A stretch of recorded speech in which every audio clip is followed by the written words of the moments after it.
দশম শ্ৰেণীৰ ছাত্ৰ ছাত্ৰীসকল, আজি তোমালোকৰ মই ষষ্ঠ অধ্যায়ৰ সদৃশ চিত্ৰ সম্পৰ্কে আলোচনা কৰিবলৈ আগবাঢ়িছোঁ। প্ৰথমতে আমি জানিব লাগিব সদৃশ চিত্ৰ সম্পৰ্কে। তাৰ আগত আমি সৰ্বসম সম্পৰ্কে জানিব লাগিব। দুটা শব্দ সৰ্বসম আৰু সদৃশ শব্দ দুটাৰ লগত আমি পৰিচয় হ'ব লাগিব। সৰ্বসমটো আমি ত্ৰিভুজৰ সৰ্বসমতাৰ চিকাৰ্যসমূহ অধ্যয়ন কৰোঁতে নৱম শ্ৰেণীত আমি সেই সম্পৰ্কে জানিছিলোঁ। এতিয়া আমি সদৃশ চিত্ৰ সম্পৰ্কে দশম শ্ৰেণীত জানিব লাগিব। এতিয়া সদৃশ চিত্ৰৰ আগত আমি সৰ্বসম সম্পৰ্কে জানি ল'ব লাগিব। সৰ্বসম হৈছে কি একে আকাৰৰ হ'লে সৰ্বসম, একে আকাৰৰ হ'লে সৰ্বসম আৰু একে আকৃতি হ'লে সদৃশ।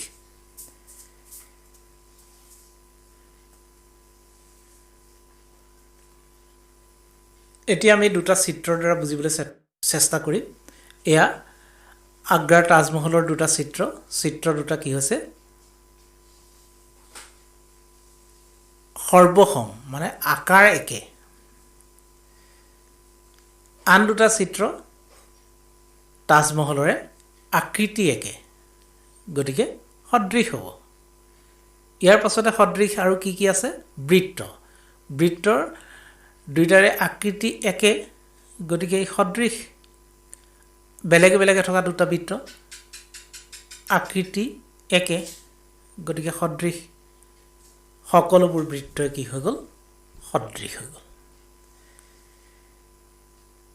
ইয়াৰ পাছত আমি দুটা বৰ্গ ল'লোঁ, এটাৰ মাজত আনটো সোমাই আছে। এই বৰ্গ দুটা সদৃশ, আকৃতি একে। বেলেগে বেলেগে থকা দুটা বৰ্গ, আকৃতি একে, গতিকে সদৃশ।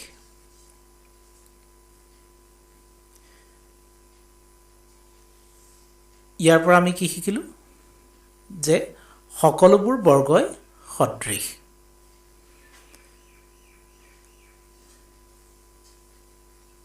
ইয়াৰ পাছতে আমি ত্ৰিভুজৰ সমবাহু ত্ৰিভুজ দুটা আমি লৈছোঁ। এটাৰ ত্ৰিভুজৰ মাজত আনটো ত্ৰিভুজ সোমাই আছে, গতিকে ত্ৰিভুজ দুটা আকৃতি একে, সদৃশ হ'ব। আন দুটা ত্ৰিভুজ লৈছোঁ, বেলেগে বেলেগে থকা দুটা ত্ৰিভুজ, সমবাহু ত্ৰিভুজ, গতিকে ত্ৰিভুজ দুটা সদৃশ হ'ব, আকৃতি একে। গতিকে ইয়াৰ পৰা আমি কি শিকিলোঁ? যে সকলো সমবাহু ত্ৰিভুজ সদৃশ। গতিকে আমি জানিব পাৰিলোঁ যে সকলো সমবাহু ত্ৰিভুজেই সদৃশ। গতিকে এইখিনি কথাৰ পৰা আমি এটা জানিব পাৰিলোঁ সদৃশ সম্পৰ্কে। এতিয়া সদৃশ চিত্ৰ আমি দুটা লৈ লৈছোঁ। ইয়াত দুটা বৰ্গ আছে, দেখা পাইছোঁ যে বৰ্গটোৰ বাহুবোৰ দুগুণ হৈ আছে। এতিয়া ইয়াৰ প্ৰতিটো কোণে সমান হ'ব, কাৰণ প্ৰতিটো কোণে ইয়াত 90 ডিগ্ৰী আছে, কাৰণ বৰ্গৰ প্ৰতিটো কোণ 90 ডিগ্ৰী বা সমকোণ।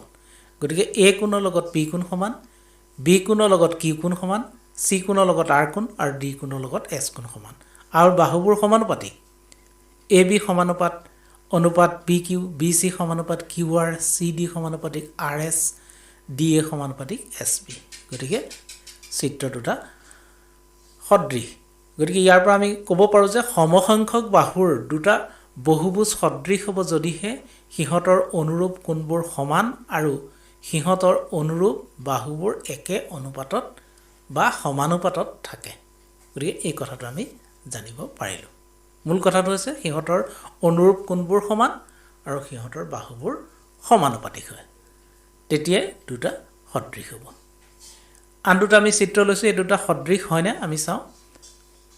সদৃশ হয়, কোণবোৰ সমান আছে আৰু বাহুবোৰ সমান অনুপাতত আছে, গতিকে ই এটা সদৃশ চিত্ৰ। ইয়াৰ পাছতে আন দুটা চিত্ৰ লৈছোঁ। ইয়াত প্ৰতিটোৱে 90 ডিগ্ৰী দেখাত ওলাই আছে, কিন্তু কোণবোৰ সমান, কিন্তু বাহুবোৰ সমান নহয়, গতিকে সদৃশ চিত্ৰ নহয়।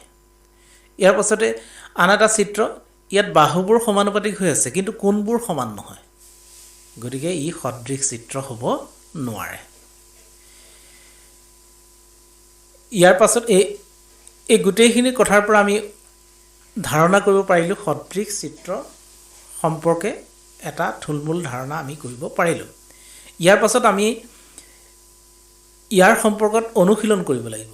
অনুশীলন কৰিবলৈ হ'লে আমি অনুশীলনীলৈ যাব লাগিব গতিকে আমি অনুশীলনীলৈ যাম অনুশীলনীত আমাৰ কেইটামান প্ৰশ্ন আছে সেই প্ৰশ্নকেইটাৰ উত্তৰ কৰিবলৈ চেষ্টা কৰিম এয়া 6.1 অনুশীলনীত কেইটামান খালী ঠাই আছে খালী ঠাইকেইটা আমি উত্তৰ কৰিবলৈ চেষ্টা কৰোঁ আহাচোন প্ৰথম 1 নম্বৰ খালী ঠাইটোত কি আছে যে খালী ঠাই পূৰ কৰা সকলোবোৰ বৃত্তই সৰ্বসম হ'ব নে সদৃশ হ'ব বৃত্তবোৰ সৰ্বসম হ'ব নে সদৃশ হ'ব মানে কি হ'ব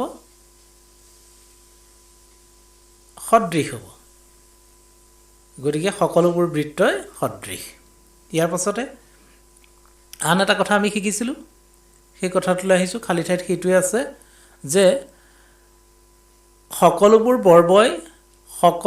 বৰ্গই কি সদৃশ সকলোবোৰ বৰ্গই সদৃশ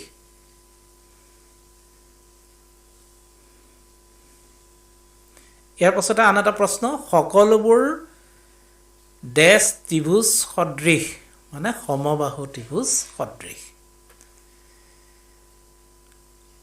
ইয়াৰ পাছতে আছে দুটা খালী ঠাই একেলগে এয়া চোৱা সমসংখ্যক বাহু থকা দুটা বহুভুজ সদৃশ হ'ব যদিহে সিহঁতৰ কোণবিলাক ডেশ আৰু সিহঁতৰ অনুৰূপ বাহুবিলাক কি হ'ব সিহঁতৰ কোণবিলাক সমান আৰু সিহঁতৰ অনুৰূপ বাহুবিলাক সমানুপাতিক গতিকে এই দুটা কথা আমি শিকিছিলোঁ গতিকে আমি উত্তৰটো দিব পাৰিছোঁ নিশ্চয় গতিকে সকলোৱে পাৰিছা আশা ৰাখিছোঁ তোমালোকে ভালদৰে বুজি পাইছা এতিয়া 2 নম্বৰ আৰু 3 নম্বৰ প্ৰশ্নটো নিজে কৰিবলৈ চেষ্টা কৰিবা আমি ভিডিঅ'টো আৰু দীঘলীয়া নকৰোঁ গতিকে পৰৱৰ্তী প্ৰশ্ন নিজে কৰিবা আজিলৈ আমি আমাৰ যি পাঠদান সেই পাঠদান ইমানতে সামৰিছোঁ আশা ৰাখিছোঁ সকলোৱে সদৃশ চিত্ৰ সম্পৰ্কে বুজি পাইছা আমি পৰৱৰ্তী লেসনত সদৃশ ত্ৰিভুজ সম্পৰ্কে আলোচনা কৰিম ধন্যবাদ সকলোকে